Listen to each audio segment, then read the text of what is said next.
Welcome back. 20 before the hour now. The 7 on Your Side I-Team does a lot of strange things. Now they're in business with potential scammers, but it's all to protect you. Last year, the I-Team exposed how your private information may be hiding in plain sight, and so they're showing us how it can be used to get your tax refund, and even worse. All it took, sadly, was a couple $100, and they were able to receive documents that experts say would pass the test.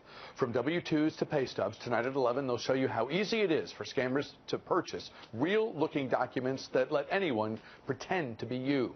The paperwork they bought could be used to file your tax return, get loans in your name, even rent an apartment. The only person or people that would want to buy something like this is somebody who's going to use it, illegally. I-Team investigator Jocelyn Sturman, Josie as we call her around here, and Maryland Comptroller Peter Franchot are here to explain why this kind of crime ultimately ends up costing you, even if you've never been a victim of identity theft. Sure. Welcome, Comptroller Franchot. Welcome, Josie Sturman. Good to have both of you here. Huge topic. This affects so many people.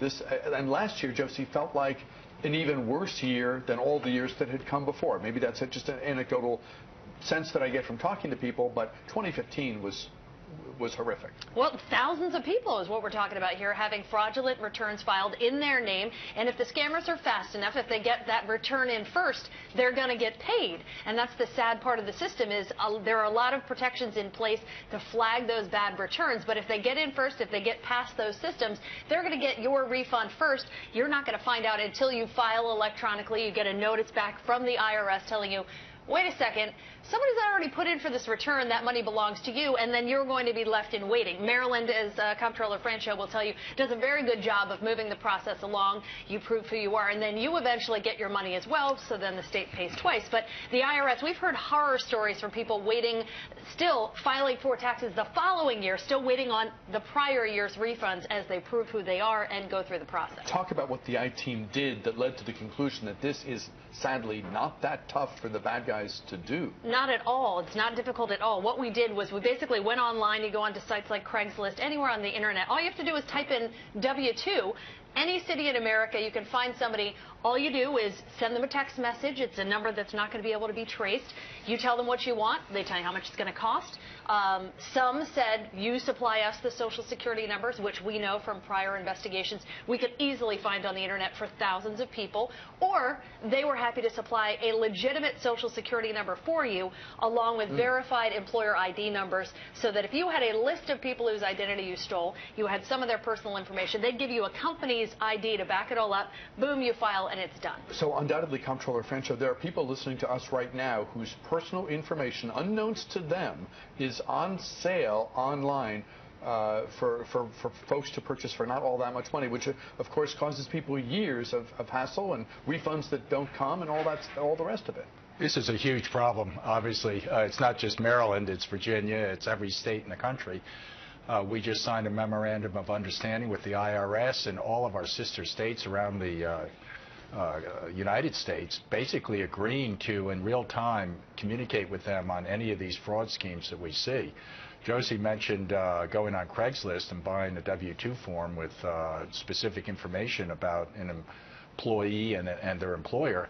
I'd like to go and visit those people on Craigslist and arrest them, because that information is used to steal money from the people of this great country and the state of Maryland, and it's become epidemic proportions. There are very few penalties. It's very difficult to oversee it. Josie was kind and said that we do a pretty good job in Maryland because we've got very sophisticated fraud detection software, so rather than paying the refund out to the crook, we tend to put it in a special queue and take a look at it and at least prevent the state from being blatantly defrauded. But this is a absolute tsunami of tidal wave of fraud that's coming in the doors of everybody, and we're doing our best to offset it. I love this series that Josie has done, but boy, there are a lot. It's a target-rich environment if you want to get out and prosecute people.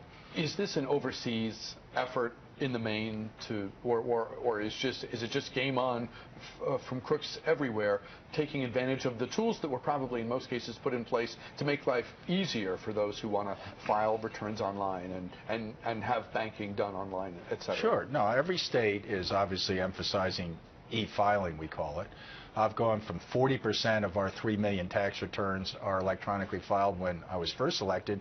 Now more than 90% are. So this is a huge change. It helps us get refunds back speedily to honest taxpayers. We try to do it within 3 business days, and we pride ourselves on that. They need the money. It's their money. We're holding it.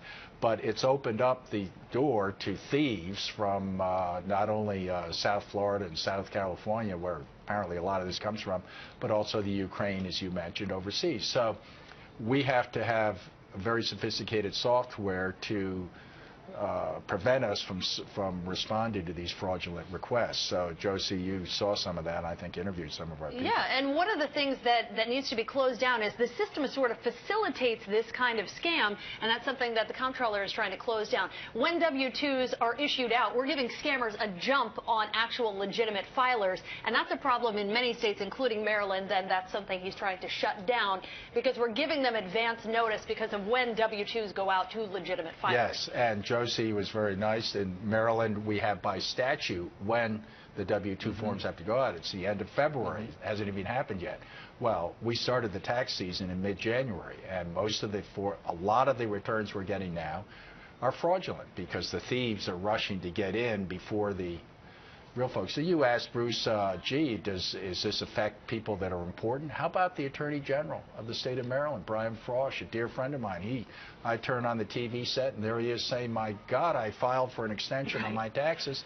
Some thief had already gotten in and got my refund. Is there any way to chase back upstream? And I know folks go to great lengths, and there's all sort of technological sophistication now, so folks who want to hide their tracks are now able to do so. But has there been any luck chasing upstream to get a handle on who some of these people are? I know in the days when we were all being, and it's still a problem, but when we were all being inundated with just nuisance spam, when they closed down a few of the big players in the spam world, quite a bit of the problem went away.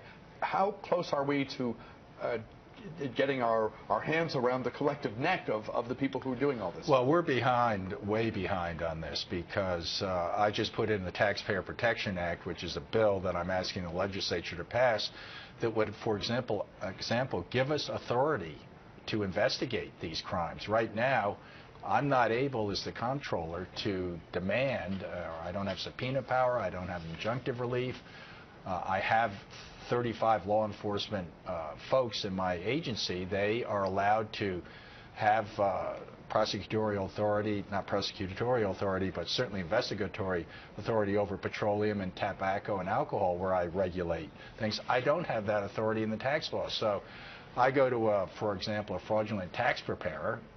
We shut down 37 of these tax preparation places because all of the returns that were coming in looked highly suspicious.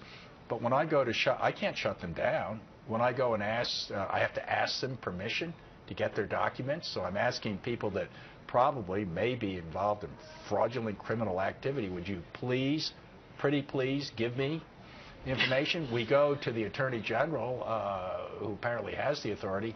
There's one person in the state of Maryland that has any responsibility for tax enforcement. So we need this new legislation. We had a hearing earlier this week in Judiciary. Hopefully it will go, last week, I think, in Judiciary. Hopefully that legislation will go through. It gives us the kind of investigatory powers that would allow us to follow these crimes up the ladder and actually arrest people. Right now, and then punish them. That's the other problem. Yeah, it's not even considered a real crime. To the extent that the folks involved in all this are even on this continent to be punished. If you could, yeah, but at the moment, the way that the law is written, it's not as big of a crime as if I went to your house and stole $8,000 out of your house. I would be charged, prosecuted, and likely go to jail for some time. Yeah. But that's not the case when it comes to fraudulent returns. Yeah, there's a feeding frenzy right now. I mean, you can feel it, because when I was first elected 8-9 years ago, there were a couple of hundred fraudulent returns. Last calendar year, there were 20,000. This year, there'll probably be 30 or 40,000. And we're heading off a lot of them, which is a big improvement over what it used to be. But as far as prosecutions, that's several years down the road, because we just don't have the tools. Just in terms of casual conversation with people around the water cooler or whatever, you get the feeling that something that hit in a random way, in terms of our own network of friends and family, something that was relatively isolated just a couple, 3 years ago, is now hitting so many people. Whether everybody it's the knows people someone. whether it's the person who files and the IRS says, "Oh no, we already got your return," or some other money withdrawn from accounts. I mean, identity theft is just scary bad, right? And what you don't think about is, and what we sort of shine a light on in this story, is that you think, well, my identity hasn't been stolen, I haven't been compromised, this isn't a problem that impacts me. But Maryland, D.C., and Virginia, if they pay the scammer first, they also pay the legitimate filer, as they should, which means your tax dollars are being paid out twice, once to a scammer and then once to the person who deserves the money. That impacts everybody. So if they can't ultimately then prosecute those people and chase them down because they're not given the resources, that's a problem. And that's a good point also, but what about the impact on the person who is a victim? Absolutely. Of ID theft? We're talking tens of thousands of individuals. It's very discombobulated to them. They get involved in this situation with the IRS, less so with us, but it's still very complicated. We're not going to give a return to an honest person if we've already given a fraudulent one, unless we give them a full investigation, because we don't want to repeat it twice. We don't want to send the same two bad refund checks to somebody's bank in South Florida. So it slows things down. It causes a lot of angst. People who are the victims of identity theft need to take it seriously.